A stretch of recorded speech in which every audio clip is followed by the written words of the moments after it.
What's up, YouTube? This is GalacticGod, and welcome to another episode of Why Didn't This Card See Play? Now this week, we're going to be taking a look at Scrap Iron Scarecrow, one of Yusei's favorite cards, and a card that sometimes I can't understand why it's never really seen competitive play. It's kind of a good card. You get to reuse the effect over and over again, and it's pretty useful in my opinion. It's got an effect that states, activate this card only when your opponent's monster declares an attack.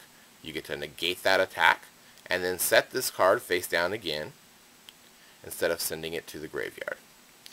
So essentially, your opponent goes to declare an attack, you negate the attack, and then you put the card face down, and you get to negate another attack next turn. You just get to keep reusing this effect continuously over and over again, until they waste some sort of spell or trap removal to get rid of it. So it's very useful. It becomes quite annoying, to your opponent. They have to find some way to attack twice every turn in order to get through. It's, a card that, can be, a real nuisance to get around if you don't have that MST or that Heavy Storm or something to get rid of it. So what do you think it is that's causing players just not to play this card?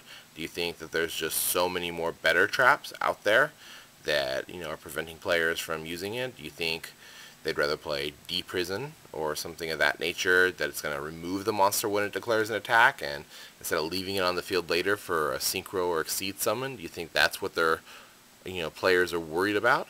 Do you think if this card was released in an earlier format before Synchros and Exceeds were ever around, before, when it was just tribute summon monsters you had to worry about, or maybe that special summon Chaos Sorcerer or something, that this card would have saw more play?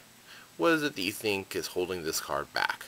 In the comments section below, down over here, make sure you let me know what it is that you think is holding this card back, and why it has never saw any real competitive play, beyond being teched in every once in a great while, usually at someone's locals, maybe at a regional, maybe even at a YCS every once in a blue moon.